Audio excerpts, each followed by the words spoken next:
지금까지 우리는 삼위 하나님의 구원 사역에 대해서 살펴보았습니다. 먼저는 성부 하나님 그리고 성자 하나님의 구원 사역에 대해 살펴보았습니다. 오늘은 세 번째 시간으로 성령 하나님의 구원 사역입니다. 사람들은 베드로를 이야기할 때에 갈릴리의 어부로서 참 아는 것이 부족한 무식한 사람이라고 말들을 하곤 합니다. 그런데 3절부터 시작된 삼위 하나님의 구원 사역을 여러분 보시면 이 삼위 하나님의 구원 사역이 굉장히 조직적이고 논리적이고 점진적이라는 것을 알 수가 있습니다. 이것은 하나님의 말씀이 성령의 감동하심을 받은 사람들이 기록한 하나님의 말씀, 성경이라는 것을 인정하지 않을 수가 없는 것입니다. 오늘은 성령 하나님께서 우리를 구원하시기 위해서 어떤 사역을 하셨는지 대해서 살펴보도록 하겠습니다. 먼저 성령 하나님은 구약의 선지자들에게 예수님의 고난과 영광을 미리 정언하게 하셨습니다.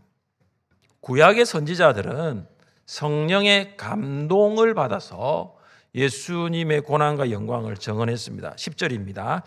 이 구원에 대하여는 너희에게 임할 은혜를 예언하던 선지자들이 연구하고 부지런히 살펴서. 구약의 선지자들이 어디에 관심이 많았을까요? 하나님의 구원, 하나님의 약속하신 구원에 관심이 참 많았습니다. 여러분 성경 중에 우리 성경 66권 중에 가장 먼저 하나님의 구원, 하나님의 약속하신 구원이 나타나는 말씀이 혹시 어딘 줄 아십니까? 창세기 3장 15절 말씀.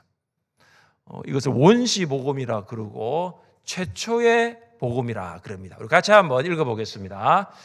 내가 너로 여자와 원수가 되게 하고 내 후손도 여자의 후손과 원수가 되게 하리니 여자의 후손은 내 머리를 상하게 할 것이요 너는 그의 발꿈치를 상하게 할 것이니라 하시고. 아멘. 자, 이 말씀을 우리 처음부터 한번 좀 보면 좋겠는데요. 자, 화면을 한번 좀 띄워주시고, 자, 여기 내가 너로 여자와 원수가 되게 하고 해서 여기 내가가 누굽니까? 하나님이시죠. 하나님. 하나님께서 지금 뱀에게 이야기를 하고 있는 것입니다. 그러면은 내가는 하나님이고 너는 누구죠? 뱀을 말하고 있는 뱀. 그럼 여자는 누굽니까? 네, 에덴 동산에 여자는 한 사람밖에 없었죠. 하와입니다. 그래서 하나님께서 뱀 너로 이 여자와 원수가 하와와 원수가 되게 하겠다고 했습니다. 자, 그다음 말씀해 보시면 내 후손도 여자의 후손과 원수가 되게 하리니. 그러니까 이제는 후손이 나옵니다. 자, 내 후손은 누굽니까? 뱀의 후손이니까 사탄을 말하고 있고 여자의 후손은 누굽니까? 예수 그리스도를 말하고 있죠. 굉장히 여기 중요한 이제 하와의 뭐 아들, 딸 이렇게 이야기가 되는 것이 아니에요. 여기는 예수님을 말합니다. 여자의 후손은 예수님입니다. 자, 그러면 여자의 후손은 내 머리를 상하게 할 것이다. 그러니까 여자의 후손은 예수님이잖아요. 예수님이 사탄의 머리를 상하게 한다. 이게 무슨 말입니까? 예수님이 십자가에서 죽으시고 부활하셔서 사탄의 머리를 박살내겠다. 사탄의 머리를 깨뜨리겠다. 이 내용이죠. 너는 그의 발꿈치를 상하게 한다. 이게 무슨 말입니까? 사탄이 예수님의 발꿈치를 상하게 한다는 것은 예수 그리스도의 십자가의 고난을 말하고 있는 것입니다. 자, 창세기 3장입니다, 여러분. 창세기를 이제 들어가면은 3장 15절에서 어떤 게 나옵니까? 하나님께서 약속하신 이 원대한 구원 계획이 딱 등장을 합니다. 예수 그리스도는 약속대로 십자가에 죽으심으로 우리의 모든 죄와 허물을 용서해 주셨음을 믿습니다.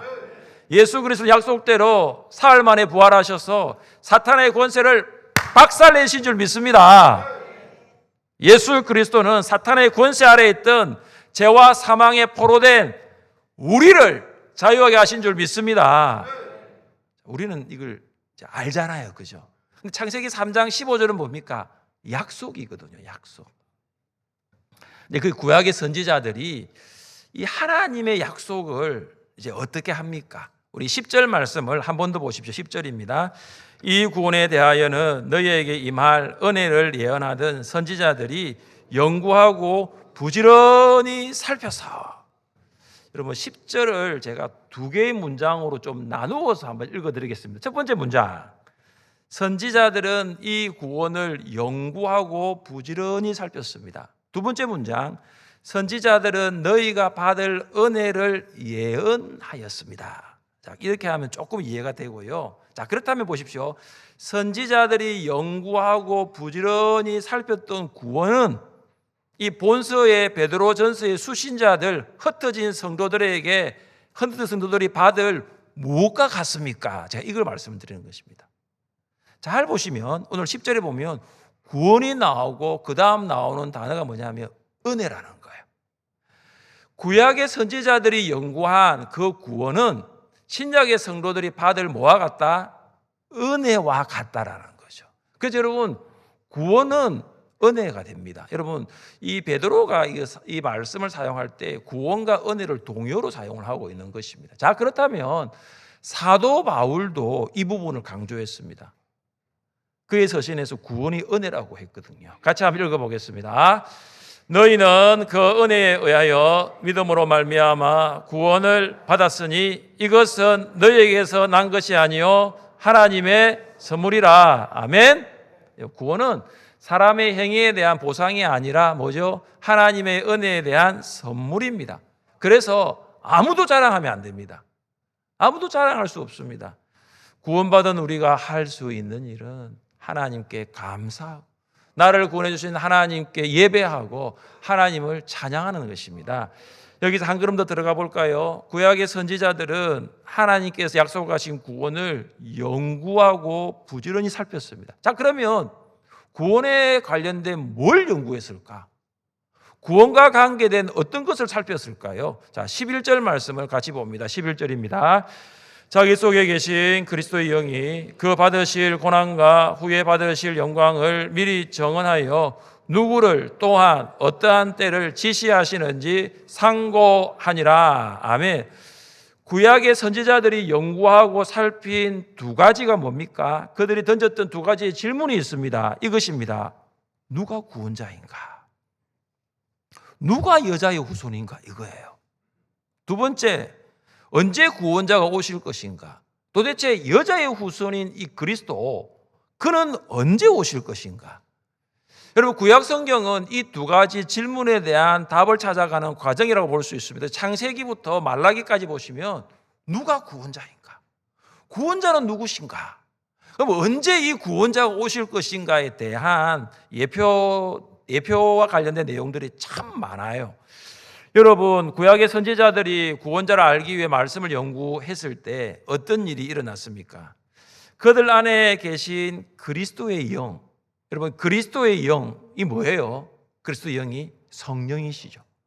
선지자들 안에 계신 성령께서 예수 그리스도께서 당하실 고난과 영광을 어떻게 해요? 미리 정언해 주셨던 것입니다. 그래 구약의 선지자들이 예수 그리스도의 고난과 예수 그리스도의 영광을 이 정언할 때 어떠한 그 놀라운 일이 있었냐면은 성령의 감동하심이 있었던 것입니다. 여러분 예를 들어 보겠습니다. 이사야 선지자가 이 여호와의 종의 노래라는 이 이사야 53장을 기록할 때 그가 성령의 감동을 받아서 이렇게 기록했습니다. 그가 찔림은 우리의 허물 때문이요 그가 상함은 우리의 죄악 때문이라. 여기 그가가 누구죠? 이 예수님이죠. 근데 여기 이제 이사야 53장에 보면 이 그는 누구냐면 여호와의 종이거든요. 근데 여호와의 종이 찔림을 받았는데 우리의 허물 때문이고 여호와의 종이 몸이 상해졌는데 우리의 죄 때문이라는 거죠. 그러니까 이 여호와의 종을 성령의 감동하심으로 어떻게 합니까? 예수님의 고난을 말하고 있는 거죠. 또 하나 이사야 선지자는 예수님의 영광을 이렇게 말합니다. 보라 내 종이 형통하리니 받들어 높이 들려서 지극히 존귀하게 되리라. 이사야가 이 여호와의 종이 어떻게 해요? 높이 들려서 존귀하게 된다는 거죠. 이게 무엇입니까? 예수님이 장차 이제 십자가에 죽으시고 부활하셔서 성천하실 때 받으실 그 영광. 그러니까 예수 그리스도 영광을 성령의 감동하심을 통해서 증언하고 있는 것이 이사야 53장입니다. 여러분, 스가랴 선지자도 성령의 감동하심을 받아서 예수 그리스도의 고난을 이렇게 예언하였습니다. 같이 한번 읽어보겠습니다. 내가 다윗의 집과 예루살렘 주민에게 은총과 강구하는 심령을 부어주리니 그들이 찌른 바 그를 바라보고 그를 위하여 애통하기를, 독자를 위하여 애통하듯 하며 그를 위하여 통곡하기를 장자를 위하여 통곡하듯 하리로다. 아멘. 자, 여러분 여기 보시면은 그들과 그가 나오는데, 그들은 누구냐 하면 이스라엘 백성들이고, 그가 누구냐 하면 그가 누굴까요? 예수님이거든요. 스가랴 선지자도 뭘 예언합니까? 이스라엘 백성들이 예수님을 배척하고 십자가에 못 박을 것이라는 것을, 예수님의 고난을 예언한 거예요. 여러분, 이사야 선지자는 예수님이 오시기 전 700년 전에 예수님의 고난과 영광을 예언했고, 스가랴 선지자는 500년 전에 예수님의 고난을 예언했습니다. 여러분, 그들이 이렇게 예수님이 오시기 전 700년, 500년 전에 예수님을 증언할 수 있었던 것은 그들의 의지가 아니라 성령의 감동하심인 줄 믿습니다. 예수님께서 구약의 선지자들이 성경에 많이 나에 대해서 기록하였다라고 엠마오로 내려가던 두 제자에게 말씀하신 적이 있습니다. 같이 한번 읽어볼까요? 이에 모세와 모든 선지자의 글로 시작하여 모든 성경에 쓴 바 자기에 관한 것을 자세히 설명하시니라. 아멘. 모세 오경부터 선지서까지 39권의 구약 성경은 누구에 대한 기록이죠? 예수님에 대한 기록이랍니다. 나에 대하여 관한 것이다라는 거죠. 그러니까 선지자들이 기록한 구약 성경은 예수님의 고난과 영광이라는 것이 확실한 거죠. 왜냐하면 예수님이 직접 말씀하셨거든요. 이건 다 나에 대한 기록이다라는 거죠. 그렇다면 우리는 이 구약 성경을 대하는 자세가 달라져야 합니다. 여러분, 구약 성경을 읽을 때 좀 어렵죠? 어렵죠?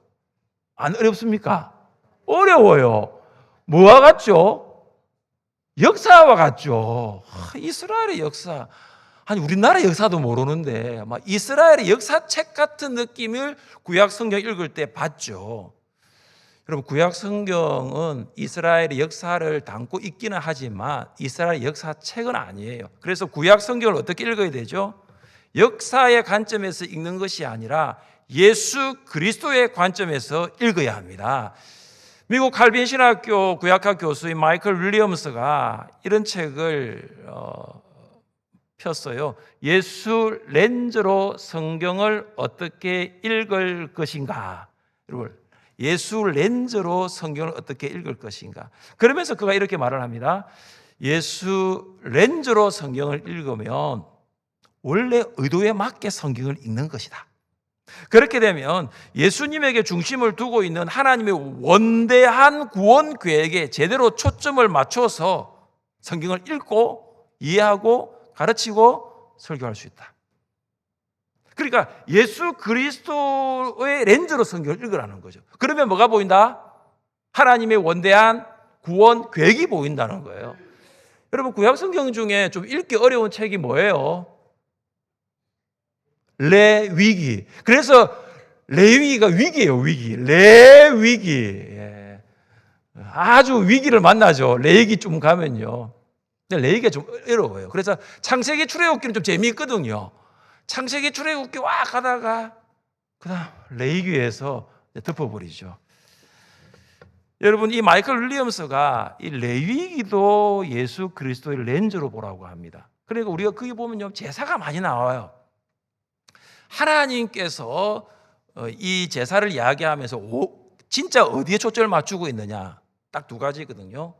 완벽한 제물과 완벽한 제사장이에요.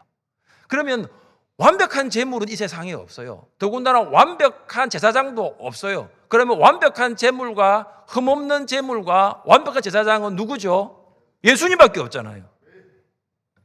여러분, 예수님은 흠없는 제사장이면서 흠없는 완벽한 제사장이라는 거죠. 그래서 레위기를 읽을 때도 예수님을 렌즈로 보고 읽는 거죠. 그러면 뭐가 나옵니까? 내가 예수님을 통해서 하나님과 교제하고, 내가 예수님 안에서 하나님의 평안을 누리고, 내가 예수님을 통해서 하나님의 임재 가운데 거룩한 삶이 무엇인가, 그걸 볼 수 있는 거죠. 사랑하는 성도 여러분, 성경 특별히 구약 성경을 예수 그리스도의 렌즈로 볼 수 있기를 바랍니다. 하나님께서 아담과 하와를 위하여 어떤 옷을 만들어 입히셨죠? 가죽옷. 예수 그리스도의 렌즈로 보십시오. 왜 가죽옷이지? 하나님께서 이제 아브라함이 이제 이삭을 번제로 바치라고 명령을 하셨잖아요. 그때 이제 아브라함이 이삭을 대신해서 순양을 번제로 드렸거든요. 예수 그리스도의 렌즈로 보시기 바랍니다. 여러분, 기생 라합이 여리고 창문에 뭔 줄을 달았잖아요. 그 줄 색깔이 뭐죠? 빨간색, 붉은 줄이에요. 왜 푸른 줄도 아니고 왜 빨간 줄일까? 왜 붉은 줄일까? 그 많고 많은 줄 중에 왜 색깔이 붉은색일까요? 예수 그리스도의 렌즈로 보시기를 바랍니다. 여러분, 이 외에도 구약 성경을 예수 그리스도 렌즈로 보시면 뭐가 보이죠? 하나님의 구원이 보이는 거예요. 하나님의 구원 약속이 보이기 시작하시는 것입니다. 자, 2025년도 이제 한 달 남았습니다. 우리 올해 시작하면서 다들 작심하셨죠? 어떤 작심이죠? 성경 뭐 하자? 일도 가자. 일도 가신 분 계시죠? 네, 너무 수고하셨고요. 근데 아직도 레이기 앞에 있는 분들 있습니까? 홍해는 건너갔는데 아직 요단강을 못 건너가서요. 이 여호수아를 못 넘어갔다는 거예요. 여러분, 한 달밖에 남지 않은 것이 아니라 한 달이나 남았어요. 오늘부터 덮어두었던 성경을 다시 펴시기 바라고, 구약 성경을 예수 그리스도의 렌즈로, 예수 그리스도의 관점에서 보실 때에 성령께서 여러분에게 예수 그리스도의 고난과 영광을 보여주시기를 주님의 이름으로 축복합니다. 둘째, 성령 하나님은 신약의 전도자를 통하여 성도들에게 예수 그리스도를 알리게 하십니다. 신약의 전도자들이 성령의 감동을 받아서 성도들에게 예수 그리스도를 알렸습니다. 자, 우리 12절 말씀을 같이 한번 읽어봅니다. 12절입니다.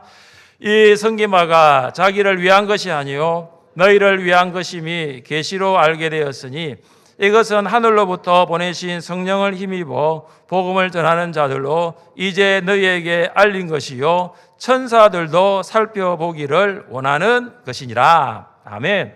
자, 베드로는 구약 성경을 기록한 이 선지자들을 구약 성경을 기록한 것을 이렇게 표현합니다. 이 섬긴 바가. 그러니까 구약 성경 기록한 것을 베드로는 섬김으로 보고 있는 것입니다. 왜 섬김입니까? 그들이 구약 성경을 기록했기 때문에 신약의 성도들이 예수님을 알게 되었습니다. 그들이 구약 성경을 기록하지 않았다면 신약의 성도들은 결코 예수 그리스도를 알지 못했던 것입니다. 신약의 성도들이 예수님이 그리스도라는 것을 알게 된 것은 누구 때문입니까? 자, 보십시오. 이것은 하늘로부터 보내신 성령을 힘입어 복음 전하는 자들로 이제 너희에게 알린 것이요. 그럼 복음 전하는 자들이 누굽니까? 뭐 사도도 있고 제자도 있고 복음 전도자죠. 복음 전도자를 통해서 신약의 성도들이 예수님을 알게 되었습니다. 그러니까 여러분 보십시오. 구약의 선지자들은 구약 성경을 통하여 예수님의 고난과 영광을 증언하는 섬김을 하였다면 신약의 전도자들은 성도들에게 예수님을 알리는 사역을 한 것입니다. 여러분 11절과 12절을 눈으로 한번 보실래요? 11절과 12절을 눈으로 보시면 구조와 내용이 아주 비슷합니다. 여러분 베드로가 배운 것이 없는 무식한 사람이라고 하는데 저는 11절과 12절을 보면서 참 놀랐습니다. 왜 그렇습니까? 구약의 선지자들은 그리스도의 영 나오죠. 성령의 감동으로 구약 성경을 기록했다고 하고 있고요. 신약의 전도자들은 그 다음 말씀 보십시오. 하늘로부터 보내신 성령. 여기 성령이 나오잖아요. 이 성령이 앞에 11절에 있는 그리스도 영이잖아요. 성령께서 구약의 선지자들을 사용하셔서 성경을 기록하게 하셨다면 성령께서 신약의 전도자들을 통해서 성경을 알리게 하셨다라는 거예요. 놀랍지 않습니까? 저는 이걸 보면 너무 놀라웠어요. 무엇입니까? 성경을 기록하게 하신 성령과 성경을 전하게 하신 성령이 한 성령이라는 거죠. 동일한 분이라는 거예요. 그러니까 성경을 기록하게 하신 성령께서 뭘 원하십니까? 성경을 알리기를 원하셨다는 거예요. 여러분, 바울이 복음 전도자 아닙니까? 바울이 이제 계속해서 복음을 전하다가 참 육체적으로 피곤하고 이 정서적으로는 어려웠던 사항들이 참 많았습니다. 그는 이제 빌립보에서 매를 참 많이 맞았어요. 그리고 아덴에서 복음을 전하는데 이 철학자들과 변론을 하면서 열매가 많이 없었어요. 그리고 빌립보도 교회가 세워지잖아요. 빌립보 교회. 근데 아덴에는 교회가 세워지지 않았어요. 그러면서 그가 이제 혈혈단신으로 고린도로 내려옵니다. 근데 바울은 가는 곳마다 회당에서 복음을 전하거든요. 근데 고린도 와서도 회당에서 복음을 전하는데 이 유대인들이 예수를 그리스도라고 전하니까 받아들이지 않는 거죠. 거부하고 배척하고 반대합니다. 그래서 바울이 고민이 되는 거죠. 내가 고린도에서 계속해서 복음을 전하는 것이 맞나? 심리적으로 위축되기도 하고 몸은 아직 덜 회복되었고 그런 가운데 하나님께서 바울에게 이렇게 말씀하십니다. 우리 같이 한번 읽어볼까요? 두려워하지 말며 침묵하지 말고 말하라. 내가 너와 함께 있음에 어떤 사람도 너를 대적하여 해롭게 할 자가 없을 것이니 이는 이 성중에 내 백성이 많음이라 하시더라. 아멘. 자, 바울이 지금 복음을 전해야 되냐 말아야 되냐, 이 반대하는 유대인들에게 계속해서 복음을 전해야 되냐 할 때 하나님께서 두려워하지 말라. 내가 너와 함께 하겠다. 이 성중에 내 백성이 많다라고 위로해 주셨어요. 그리고 바울이 나중에 이제 고린도 교회가 세워지고 고린도 교회 성도들에게 보낸 편지가 고린도 전서인데요. 그 고린도 전서에서는 바울이 이렇게 말합니다. 같이 한번 읽어볼까요? 내가 너희 가운데 거할 때에 약하고 두려워하여 심히 내 말과 내 전도함이 설득력 있는 지혜의 말로 하지 아니하고. 자, 여러분 이 두 가지 말씀을 잘 한번 보시면 돼요. 무슨 말입니까? 지금 이 바울이 고린도에서 복음을 전할 때 그가 어떻게 했다? 내가 심히 두려워 떨었다는 거죠. 근데 그때 성령께서 나에게 말씀하셨다는 거예요. 두려워하지 말라. 내가 너와 함께 함이라. 침묵하지 말고 말하라. 그래서 지금 고린도 전서 2장 4절에 바울이 뭐라고 말합니까? 성령의 나타나심과 능력으로 하였다는 거죠. 내 힘으로는 고린도에서 복음을 전할 수 없었지만 그날에 하나님께서 성령이 나에게 임하셔서 나에게 말씀하셨다는 거죠. 여러분 이게 무슨 말입니까? 성령께서는 신약의 전도자들을 통해서 성도들에게 계속해서 예수 그리스도를 전하게 하신 것입니다. 사랑하는 성도 여러분, 이 사실 하나를 분명히 기억할 수 있기를 바랍니다. 성령께서 구약의 선지자들을 통해서 성경을 기록하게 하셨고 성령께서는 신약의 전도자들을 통해서 복음을 예수님이 그리스도이심을 알리게 하셨습니다. 여러분 그래서 성령의 역사가 너무 놀랍지 않습니까? 구약을 기록하게 하신 성령께서 신약의 전도자들을 통하여 그 예수님을 전하게 하셨다는 것입니다. 수십 명의 사람들을 이제 주님께로 인도한 19세기 미국의 전도자 D.L. 무디를 여러분 들어보셨을 것입니다. 이 무디가 원칙을 하나 세웠어요. 원칙. 무슨 원칙이냐? 1일 1전도. 1일 1전도예요. 우리는 1일 1, 그 다음 땡땡은 많은데 여러분 원칙 중에 1일 1전도를 세운 사람이 무디입니다. 그래서 무디가 1일 1전도를 하겠다 세우고 이제 매일 전도를 합니다. 근데 어떤 날이었는데요. 너무 바빠서 그랬는지 전도하는 것을 잊어버렸어요. 그래서 밤에 잠을 딱 자고 있는데 생각이 나는 거죠. 전도 안 했구나. 그래서 자다가 일어나가지고 옷을 입고 그래 전도로 가야지 나갔습니다. 그러면서 제일 먼저 만나는 사람에게 전도를 해야지 갔는데 그 사람이 누구냐 하면 술을 먹은 술 주정뱅이였습니다. 그래서 딱 이 무디가 전합니다. 예수님 아십니까? 하니까 술 주정뱅이가 뭐라 하겠습니까? 이 사람 지금 나한테 뭐 예수를 아십니까? 뭐 화를 내면서 막 이렇게 하는 거예요. 이 무디가 놀래가지고 집으로 도망쳐 들어갔어요. 자, 그 일이 있고 난 다음에 3개월 후가 되었습니다. 어떤 사람이 문을 두드리는 거죠. 톡톡톡. 문을 열어준 누구냐면 그 3개월 전에 예수님 아십니까? 이 복음을 전한 그 출주증뱅이가 문을 두드리고 온 거예요. 그래서 왜 왔냐 물어보니까 아니 내가 선생님이 나한테 예수님 아십니까? 이렇게 내가 듣고 그 다음부터 잠을 못 잤다는 거예요. 자꾸 생각이 나는 거죠. 예수님 아십니까? 예수님 아십니까? 그래가지고 내가 지금 용기를 내어가지고 선생님 찾아왔다는 거죠. 여러분 제가 이 이야기를 읽으면서 어떤 생각이 드는 줄 아십니까? 무디가 하루에 한 사람에게 복음을 전하자 1일 1전도 원칙을 세우게 하신 분도 성령 하나님이시다. 이게 쉬운 게 아니잖아요, 여러분. 그리고 그날 밤 잠을 자려고 했는데 내가 이 원칙을 지키지 않은 것도 성령께서 생각나게 하셨고, 옷을 입고 나가서 전도하라 하신 분도 성령님이시고, 술주정뱅이를 만나게 하신 분도 성령님이시고, 술주정뱅이가 3개월 후에 다시 집에 노크를 하면서 찾아와서 예수님에 대해서 알고 싶다고 말하게 하신 분도 성령 하나님인 줄 믿습니다. 성령께서 하시는 거예요. 성령께서는 복음 전도자를 통하여 예수는 그리스도다, 이것을 알리셨다는 것을 믿으시기를 바랍니다. 셋째, 성령 하나님은 제일 중요해요. 나를 통해 구원의 복음을 전하도록 하십니다.